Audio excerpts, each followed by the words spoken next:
Welcome to Playbook for Performance, the official podcast of Shawna Corden, the Joan of Arc for corporate healing and performance. Join the quest to make work fun again by preparing leadership for engaging workplaces. And now, your host. Hello, and welcome back to another edition of the Playbook for Performance podcast. I'm your host, Shawna Corden, and this month we're talking all about team coaching, and specifically today we're going to be talking about what is team coaching and the safety of teams in team coaching.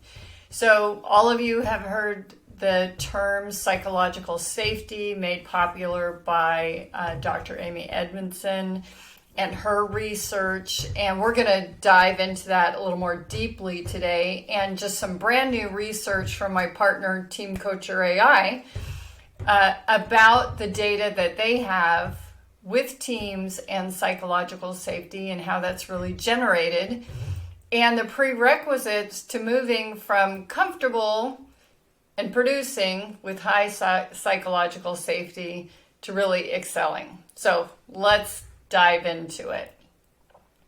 So you've probably, if you're familiar at all with this, if you've seen her TED Talk, if you haven't, I recommend you just Google Amy Edmondson TED Talk, where she really talks about her research and teams and psychological safety. If you're not familiar, here's a quick diagram that you can see. On the left, you see the axis is psychological safety. And across the bottom, what you see is the axis of accountability. So there can be very collegial, high harmony teams. Everybody gets along, it's great, but they're not doing that great of work. They enjoy their work, but the work isn't really groundbreaking. They're not growing a ton. They're just kind of satisfied. On the other hand, you can have super high accountability, and this is where people are in the anxious zone. They're low on psychological safety, and they're constantly sort of looking over their shoulder. They're wondering, can I perform?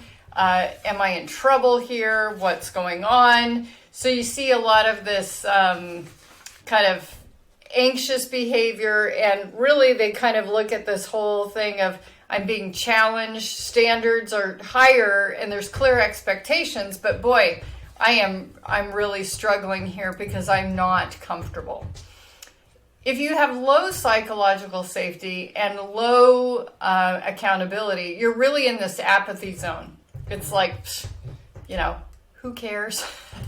I'm just checking in, checking out. If you've heard of quiet quitting, this is where it exists. It's like, I don't feel so safe, so I'm not going to put myself out there. And nobody's holding me accountable. I'm just a warm body occupying a space, collecting a paycheck.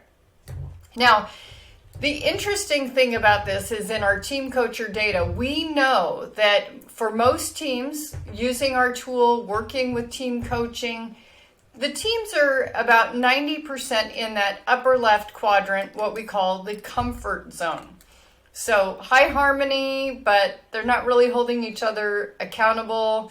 It's more kind of personal standards that really set the tone for performance. We know about 2% of teams are hanging out in this apathy zone. 5% are in the anxious zone. But only 3% are in that upper right corner where we have high accountability and high psychological safety, which Amy calls the learning zone. This is where it's safe to take risks. It's okay where your ideas are not going to be ridiculed. They might be challenged, right? Just because you have high psychological safety doesn't mean that you won't be challenged, but you're being challenged on the merits of the ideas, not your own personal credibility. You're not volleying with verbal personal insults and things like that. This is really about taking risks, pushing yourself, performing to your potential, which is what we're really looking for in teams. And high performing teams, so if you really look at Pat Lencioni's work in 5 Dysfunctions of a Team and some other work like that, you'll know that the more that we push each other and challenge each other, the better we'll be. And I think of, historic masterminds that included Tesla and Edison and Ford and Andrew Carnegie. I think of people like Warren Buffett and Bill Gates who play bridge together.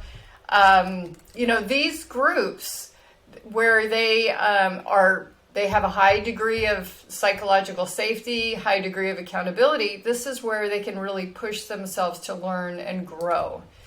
Exciting place to be. But let's talk a little bit more about this, because you can't just go, well, I'm going to automatically go from comfort to learning zone. I'm just going to hold people accountable. Well, that's not really how it works. And Team Coachers on the forefront of this research. I'm super excited to be a partner with them, because when I'm coaching my teams, I can now tell these leaders, if you want to move from performing, comfort to really excelling, being in that learning zone, there are some prerequisites. And we know what those prerequisites are. The first is feedback. We all need regular feedback, and I'll dive more deeply into this in just a moment. Healthy friction. So healthy friction is kind of not ignoring and not insults. It's in between, on the continuum. I'll talk about that more in a moment. And then commitment and meaning. So if you're familiar with Simon Sinek's work, why and what it takes to really be committed to something bigger than yourself, that's where this all needs to take place in order to move from comfort zone to learning zone. So let's dive more deeply into that. So what's the feedback need to be? Well, it needs to be regular. It needs to be specific. It needs to be constructive. So we know that if someone just says, good job, no big deal. We know this from Gallup's Q12 research, that people need very specific feedback, such as, I really like how you worked with that irate customer and got them to calm down, and then the way that you treated them made them a raving fan for life, right? I love that I can always depend on you, because if you commit to something, you follow through. I don't have to worry about it, okay?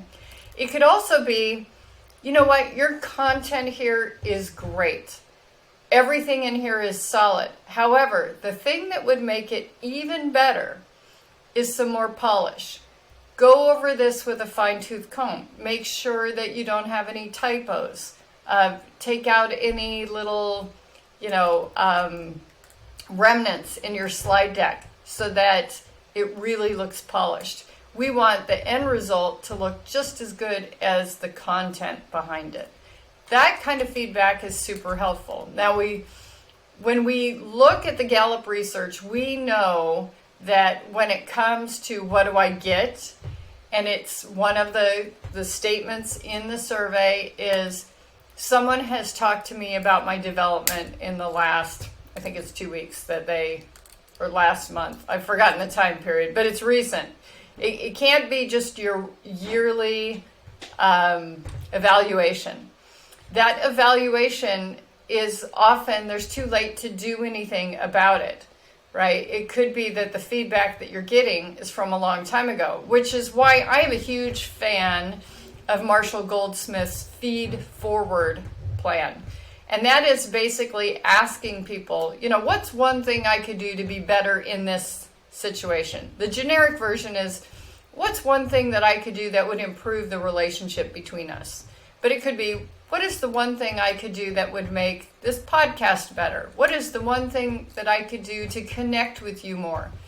What's the one thing I could talk about that would improve your life on a daily basis? That kind of question is super helpful as well. So let's get back to the feedback piece. So again, make it constructive, make it specific, make it regular, frequent. The second piece here, in terms of the prerequisites to move from that comfortable to really performing at potential, is healthy friction. So I mentioned earlier, it's halfway between this artificial harmony where it's like nice, nice, nice, but inside you're going, "Arr," and personal attacks where people are criticizing you and they are not talking about something relevant. They're talking about your appearance or something like that. So we want to be beyond constructive, which is, well, what if you included this? And if we did this at this timeline, this would be better. And then destructive, which is, well, it's too late for that, and things that are not helpful. We want it to be right in between. It's this challenge. And I've talked about this on the podcast before. I had a client I won't name, in tech, a group of women engineers, and I was really having to work with them and coach them because when they submitted an idea, whether it be code or something like that, they expected their idea to survive fully intact without any changes whatsoever, and that's what they considered success. But really, when you are a good functioning team with a lot of psychological safety, you submit your idea knowing that you're just contributing some of the DNA for the end product. You know, this is going to be a little bit of a Frankenstein product. It's going to have, your code, and it's going to have their marketing, and it's going to have this end result, and it's going to have this timeline that's contributed collectively by the team. And so that's what we're talking about in terms of the challenges are about making the product or the end result better, as opposed to, I'm trying to one-up you by criticizing, your production of things. Okay. So healthy friction is challenging one another, pushing one another to be better, but also being encouraging in that way. So let's talk about commitment. So commitment going both ways. I'm older. When I first began in the workforce, it was probably the tail end of when someone could expect to join a company, work for them their entire career, and retire from that same company.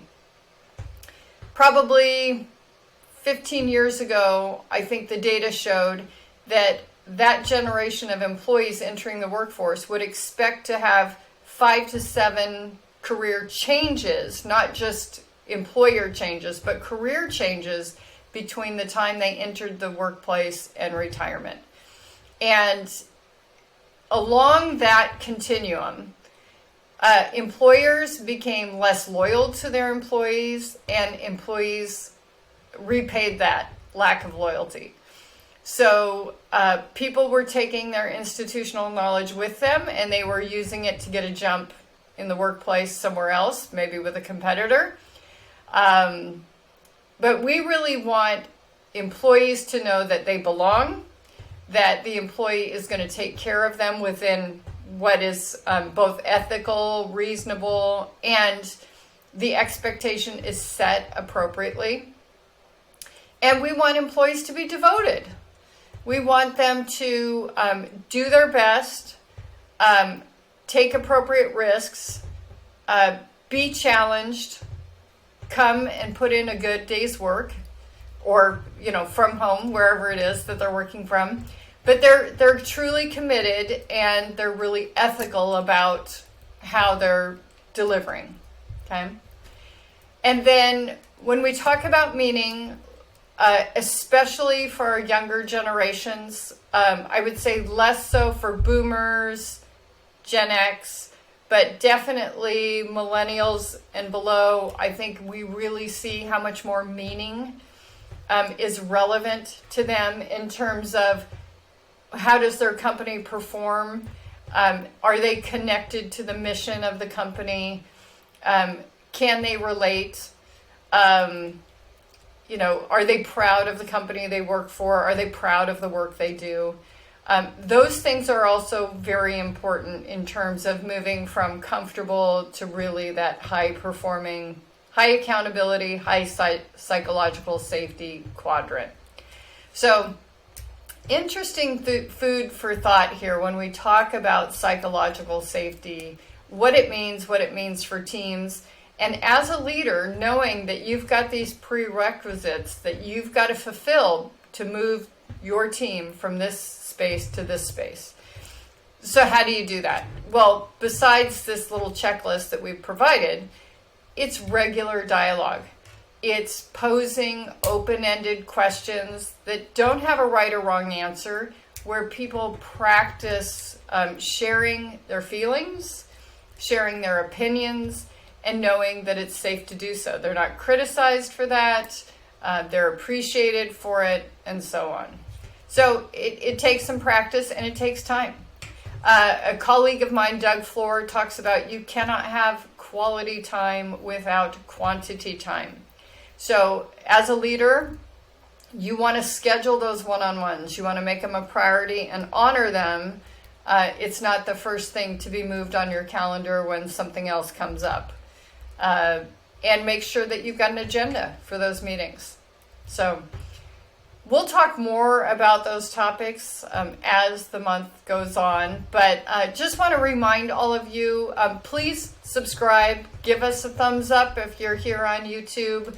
If you're listening audio, please give us a 5-star, give us a review. It really helps get the message out in the world.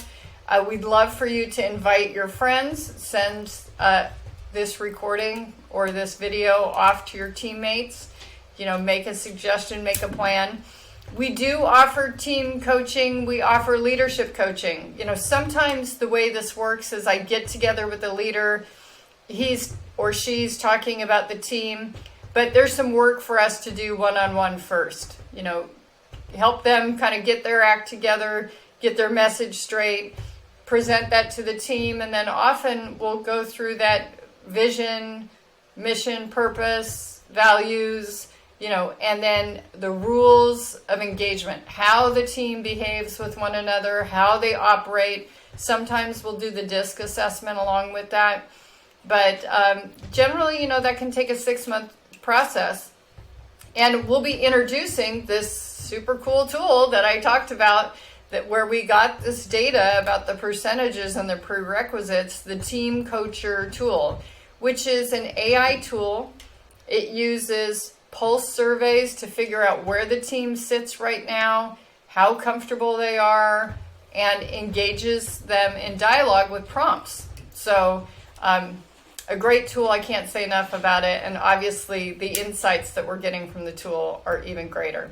But if you're interested, reach out. You can put a comment in the YouTube comments below. You can email us at Shawna@ShawnaCorden.com or podcasts@ShawnaCorden.com. Until next time, please take care. We'll see you next week.